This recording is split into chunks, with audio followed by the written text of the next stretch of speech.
Display নষ্ট হয়ে গেছে মানে অন্ধকার হয়ে গেছে, কোনো কিছুই দেখা যায় না। বদলানোর আগে ভিডিওটা একবার দেখুন। কারণ হচ্ছে এই মোবাইলগুলো যারা একটু গরিব তারাই কিন্তু এগুলো চালায়। এগুলো কিন্তু হঠাৎ নষ্ট হয়ে গেলে একটা ডিসপ্লে বদলাইতে ৳৩০০ লাগে। কিন্তু দেখতে পাচ্ছেন এই ডিসপ্লেটার ভিতরে আলো দিলে কিন্তু লেখাগুলো পরিষ্কার দেখা যাচ্ছে। মানে আপনার গ্রাফিক্সটা ঠিক আছে কিন্তু লাইটিং সেকশনটা নষ্ট। তো এটা কেন কি হয়েছে আমরা আগে দেখব। আগে আমরা এখান থেকে সুন্দর করে জিনিসটা খুলে ফেলবো। খুলে ফেলার পর এখানে সুন্দর করে এটাকে ওয়াশ করব। যে এখানে দেখতে পাচ্ছেন এখানে কিন্তু অনেক ময়লা আছে, মানে এখানে এটা মনে হয় পানিতে পড়েছে, এই কারণে কিন্তু শর্ট হয়ে যেতে পারে একটা পিনের সাথে আরেকটা পিন।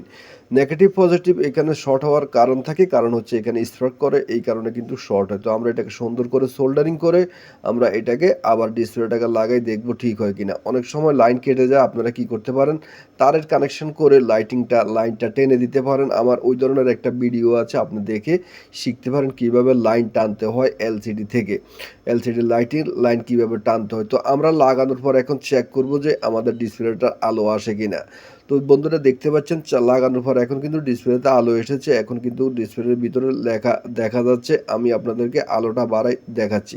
তো আলোটা বাড়াই দেখাচ্ছি, এই যে দেখুন এখন কিন্তু একদম ক্লিয়ার, কোনো সমস্যা নাই। আলো একদম কমপ্লিট হয়ে গেছে।